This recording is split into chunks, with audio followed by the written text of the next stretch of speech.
वित्त मंत्री निर्मला सीतारमण ने बजट पेश किया तो देश भर में इसकी चर्चा होने लगी।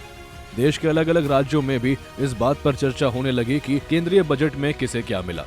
ऐसे में मुख्यमंत्री नायब सैनी ने चंडीगढ़ में केंद्रीय बजट पर विशेष प्रेस वार्ता की और बताया कि कैसे इस बार का केंद्रीय बजट विकसित भारत के साथ ही विकसित हरियाणा में अहम भूमिका अदा करेगा।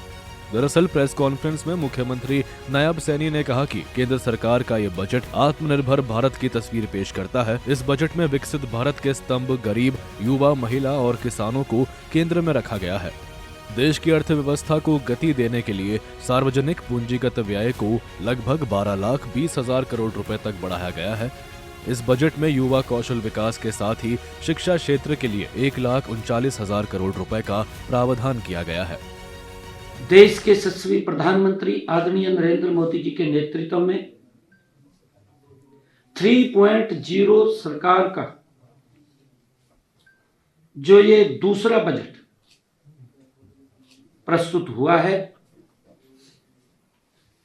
इस बजट से हरियाणा पर पड़ने वाले प्रत्यक्ष प्रभावों को भी मैं स्पष्ट रूप से बताना चाहता हूं,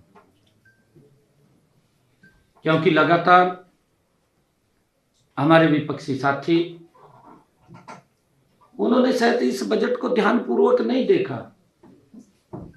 ध्यानपूर्वक इसलिए भी नहीं देखा, शायद देखा भी हो ध्यानपूर्वक, परंतु अपनी राजनीतिक रूप से जब विरोध नहीं कुछ करना, कुछ शब्द मिलते नहीं है विरोध के, हाजिरी तो लगानी पड़ती है, कुछ ना कुछ बोलना पड़ता है।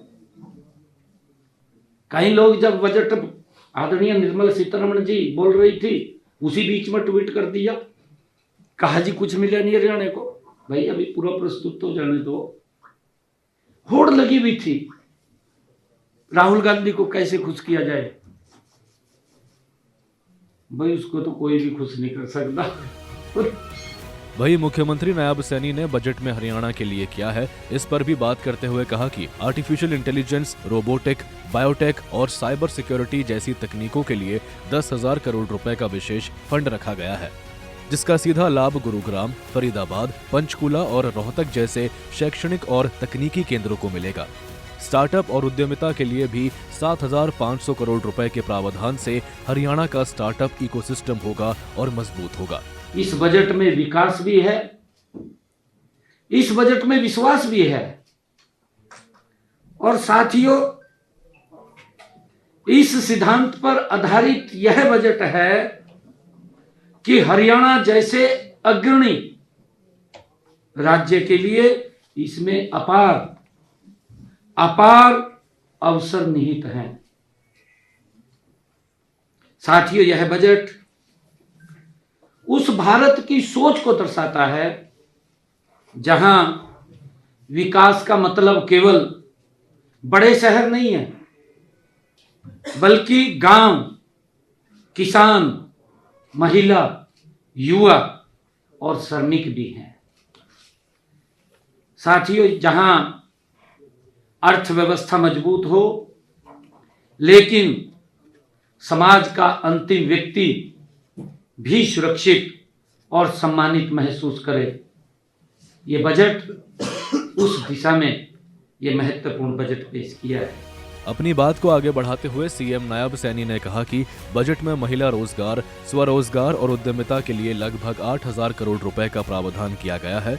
वही बायोफार्मा शक्ति पल के अंतर्गत 10,000 करोड़ रुपए, स्वास्थ्य और संरचना के लिए 20,000 करोड़ और मेडिकल टूरिज्म के लिए 5,000 करोड़ रुपए का प्रावधान रखा गया है, जिससे गुरुग्राम, पंचकुला और रोहतक और करनाल जैसे क्षेत्रों में फार्मा क्लस्टर, मेडिकल कॉलेज और आधुनिक अस्पतालों को नई गति मिलेगी। वहीं कृषि से संबंधित क्षेत्र के लिए 1,62,000 करोड़ रुपए का प्रावधान किया गया है।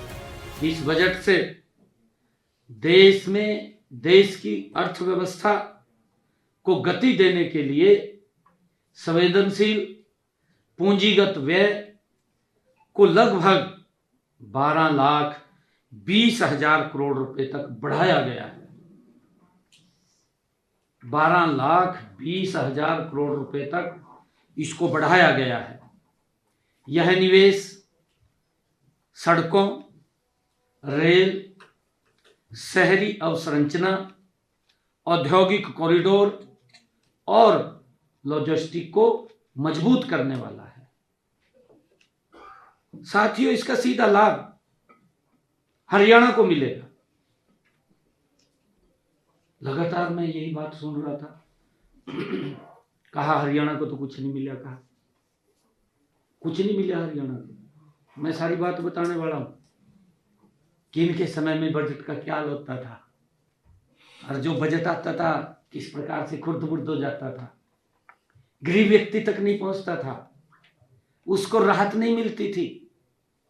वो देखता रहता था बजट में लोक लुभावने वादे आए हैं, परंतु आए तो हैं परंतु मिले नहीं। मायूस होकर के बैठ जाते थे लोग। मैंने कहा है कि बजट ये लोक लुभावना नहीं, ये सुधार का बजट है। बहरहाल इस बजट में हरियाणा में कृषि क्षेत्र के साथ ही सेमीकंडक्टर, इलेक्ट्रॉनिक कंपोनेंट और फार्मा क्षेत्र को बढ़ावा मिलेगा और युवाओं को रोजगार के साथ विकसित हरियाणा का सपना साकार होगा। ब्यूरो रिपोर्ट, सूर्य समाचार।